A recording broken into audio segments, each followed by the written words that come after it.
सुखदेव जी समझा रही हैं, हे महाराज परीक्षित, भगवान वैकुंठ में प्राप्त हुए। परीक्षित ने कहा, गुरुदेव एक छोटा सा प्रश्न और है। कहा, ये कौन सा प्रश्न है कि भगवान ने दैत्यों को क्यों मारा और देवताओं को क्यों नहीं मारा?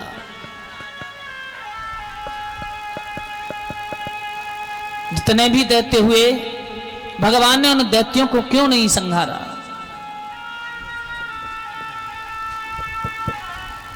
सुखदेव जी कह रही हैं, हे महाराज परीक्षित, दैत्य और देवता परस्पर एक ही पिता की संतान है।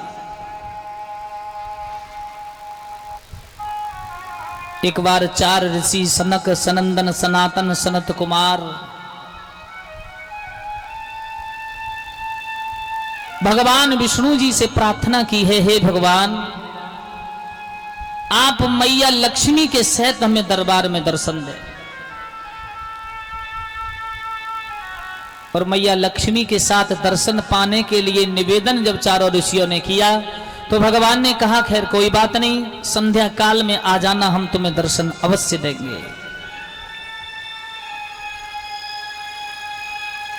संध्या काल जिस समय हुआ, चारों ऋषि नग्न अवस्था में, छोटे छोटे मालूम पड़ते हैं, जब हाथ में कमंडल लिए हुए भगवान के बैकुंठ की ओर चले तो बैकुंठ के दरवाजे पर 2 पहरेदार भगवान के खड़े हैं।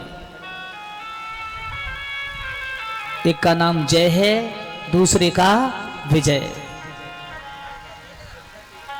जय और विजय से कहा भगवान ने, भैया यहीं पैरे पर खड़े रहना, अंदर कोई बिना हमारी आज्ञा के ना आ जाए। शाम जैसे हुई, चारों ऋषि दर्शन करने पहुंचे। पैरे पर खड़े जय और विजय ने रोक लिया, कहां जाते हो? है? शरीर पर वस्त्र नहीं, अंदर मैया लक्ष्मी और भगवान शयन कक्ष में शयन कर रहे हैं।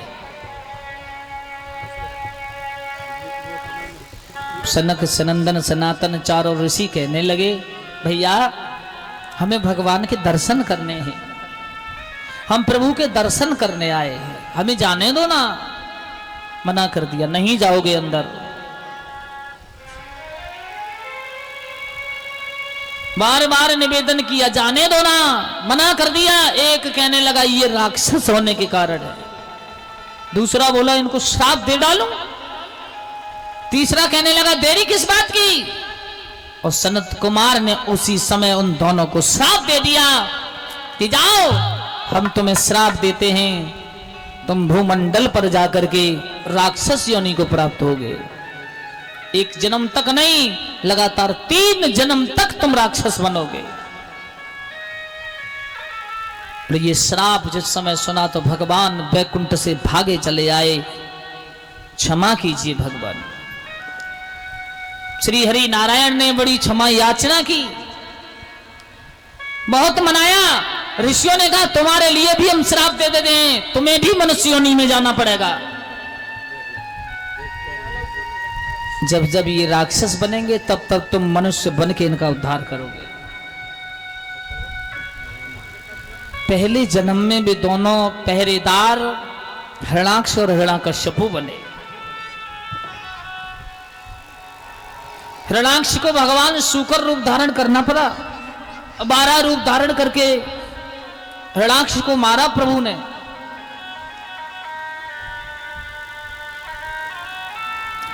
दूसरा जन्म हिरण्यकश्यपु का भगवान ने नरसिंह अवतार धारण किया। रावण और कुंभकर्ण बन के आए, भगवान को राम रूप धारण करना पड़ा। और द्वापर युग में वही दोनों शिशुपाल और दंतवक्र बन के आए, भगवान को कृष्ण रूप धारण करके मारना पड़ा।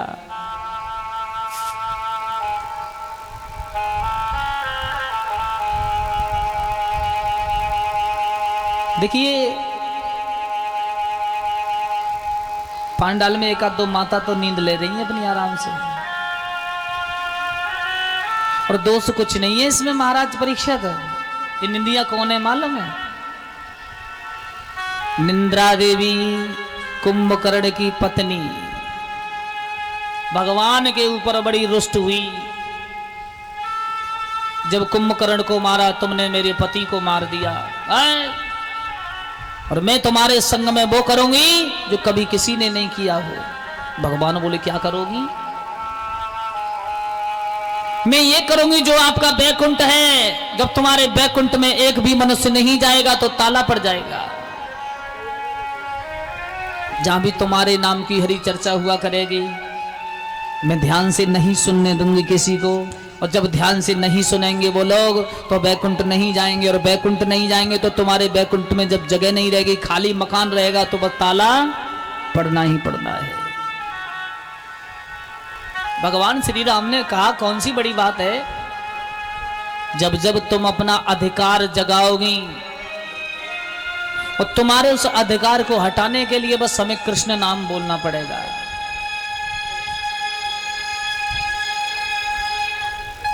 अरे तुम हमारे भक्तों को नींद दोगी, तुम जगह जगह बीच बीच में कृष्ण को पुकार लेंगे। बोली कृष्ण भगवान की।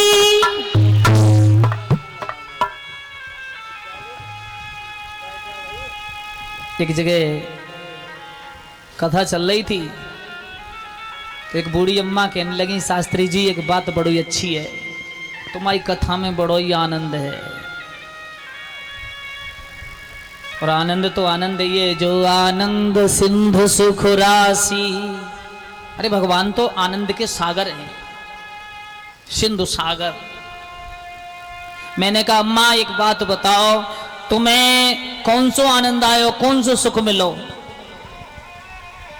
बेटा डॉक्टर के पास जाती, 2-2 3-3 गोली नींद की लेके आती, फिर भी मुझे नींद नहीं आती।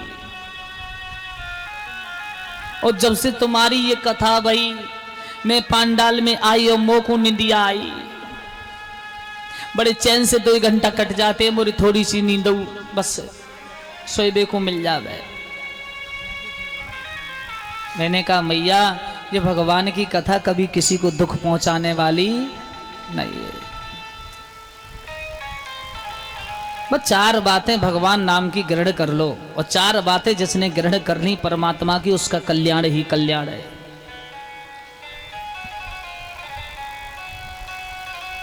एक सेठ जी ये सेठानी रोजाना कहो करें, कथा चल रही है, कथा सुनने नहीं जाते हो भाई, यहीं पड़े रहते हो। बहुत निवेदन करती हैं। कथा को 3रो-4थो दिन भयो, एक दिन सेठ जी दुखी होके बोले अच्छा ठीक है मैं कथा सुनबे जाऊंगा। सेठ जी कथा पांडाल में आए, चारों तरफ को देखो कहूं अच्छी जगह ना मिली, एक पाइप के दीवार के सहारे से बैठ गए और आराम से पूरी कथा में सोते रहे। कथा संपूर्ण हुई, सेठ जी उठ के घर चले गए। कुछ याद करके लाए? 2-4 बातें याद करी ना? बोले मुझे कुछ याद नहीं है, मुझे कुछ याद नहीं। हमारा पत्नी डंडा लेके तैयार रह गई, कल जरूर जाना, तुमको ध्यान रखना, और 4 बातें तुम्हें याद करनी है। सेठी जी बोले आज कॉपी पेन लेके जाऊंगा और शास्त्री जी की 4 बातें जरूर लिख के लाऊंगा।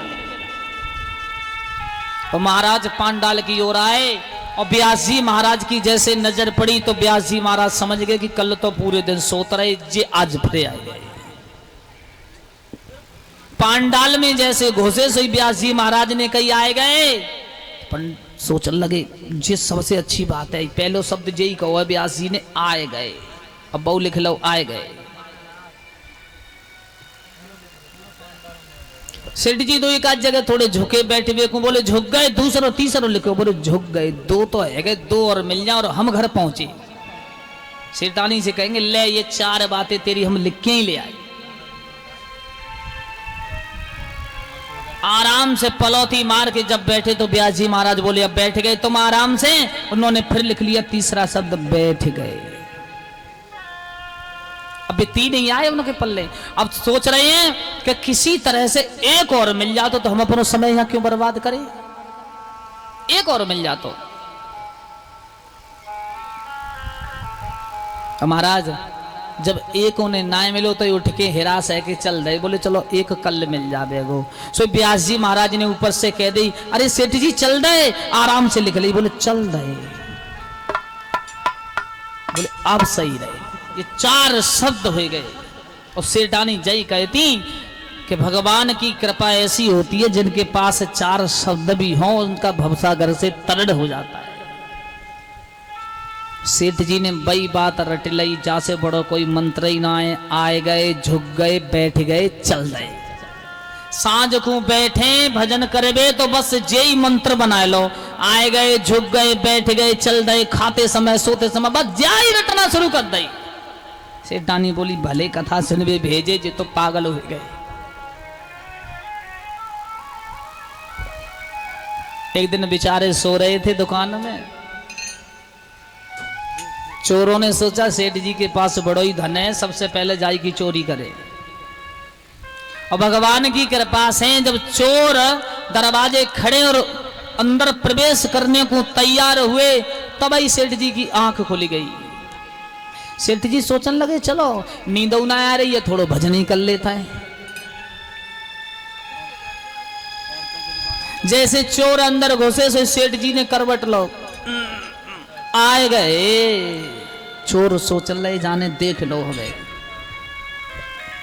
एक चोर बोलो दूसरे से यहीं झुके जाओ, ये झुको। थोड़ी देर के बाद में ऐसे सेठ जी ने तरु करवट लो, बोले झुक गए। चोर ने कही यहीं बैठ जाओ नीचे। बैठे रहे महाराज। सेठ जी ने फिर तकू करवट लो, बोले बैठ गए। चोर बोले यहां से निकलवे में फायदा है, जाने हमको देख लो, अब चोरी होए वारी ना। और जब भी निकल के रास्ता में पहुंच पाए तब तक सेठ जी उठ के बैठे, अच्छा चल रहे। बोलिए वृंदावन बिहारी लाल की।